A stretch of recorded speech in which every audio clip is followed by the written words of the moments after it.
വിശുദ്ധ മത്തായി എഴുതിയ സുവിശേഷം അധ്യായം 18 വാക്യങ്ങൾ 21 മുതൽ 35 വരെ. നിർദ്ധയനായ വൃദ്ധന്റെ ഉപമ. അപ്പോൾ പത്രോസ് മുന്നോട്ട് വന്ന് അവനോട് ചോദിച്ചു, കർത്താവേ, എന്നോട് തെറ്റു ചെയ്യുന്ന എന്റെ സഹോദരനോട് ഞാൻ എത്ര പ്രാവശ്യം ക്ഷമിക്കണം? 7 പ്രാവശ്യം. യേശു അരുളി ചെയ്തു, 7 എന്നല്ല, 7, 70 പ്രാവശ്യം എന്ന് ഞാൻ നിന്നോട് പറയുന്നു. സ്വർഗരാജ്യം തന്റെ സേവകന്മാരുടെ കണക്കു തീർക്കാൻ ആഗ്രഹിച്ച ഒരു രാജാവിന് സദൃശ്യം. കണക്കു തീർക്കാൻ ആരംഭിച്ചപ്പോൾ 10,000 താലന്ത് കടപ്പെട്ടിരുന്ന ഒരുവനെ അവർ അവന്റെ മുമ്പിൽ കൊണ്ടുവന്നു. അവന് അത് വീട്ടാൻ നിർവാഹമില്ലാതിരുന്നതുകൊണ്ട് അവനെയും ഭാര്യയെയും മക്കളെയും അവന്റെ സമസ്ത വസ്തുക്കളെയും വിറ്റ് കടം വീട്ടാൻ യജമാനൻ കൽപ്പിച്ചു.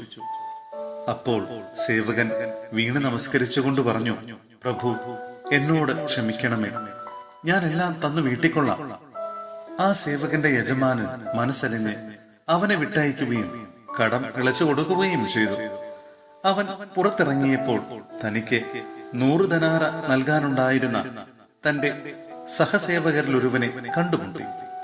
അവന്റെ കഴുത്തു പിടിച്ച് ഞെരിച്ചുകൊണ്ട് അവൻ പറഞ്ഞു, എനിക്ക് തരാനുള്ളത് തന്നു തീർക്കുക. അപ്പോൾ ആ സഹസേവകൻ അവനോട് വീണപേക്ഷിച്ചു, എന്നോട് ക്ഷമിക്കണമേ, ഞാൻ തന്നു വീട്ടിക്കൊള്ളാം. എന്നാൽ അവൻ സമ്മതിച്ചില്ല. കടം വീട്ടുന്നതുവരെ സഹസേവകനെ അവൻ കാരാഗ്രഹത്തിലിട്ടു. സംഭവിച്ചതറിഞ്ഞ് മറ്റു സേവകന്മാർ വളരെ സങ്കടപ്പെട്ടു. അവർ ചെന്ന് നടന്നതെല്ലാം യജമാനനെ അറിയിച്ചു.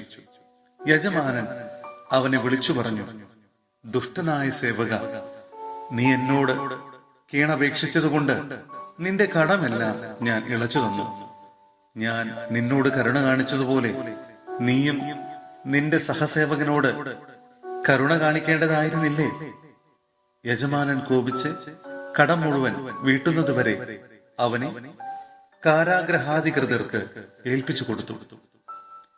നിങ്ങൾ സഹോദരനോട് ഹൃദയപൂർവം ക്ഷമിക്കുന്നില്ലെങ്കിൽ എന്റെ സ്വർഗസ്ഥനായ പിതാവ് നിങ്ങളോടും ഇതുപോലെ തന്നെ പ്രവർത്തിക്കും.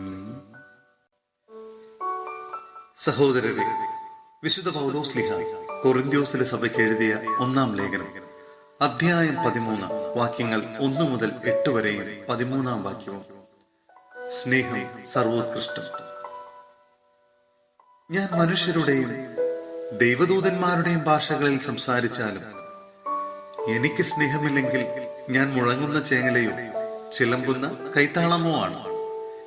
എനിക്ക് പ്രവചനപരമുണ്ടായിരിക്കുകയും സകല രഹസ്യങ്ങളും ഞാൻ ഗ്രഹിക്കുകയും ചെയ്താലും സകല വിജ്ഞാനവും മലകളെ മാറ്റാൻ തക്ക വിശ്വാസവും എനിക്കുണ്ടായാലും സ്നേഹമില്ലെങ്കിൽ ഞാൻ ഒന്നുമല്ല.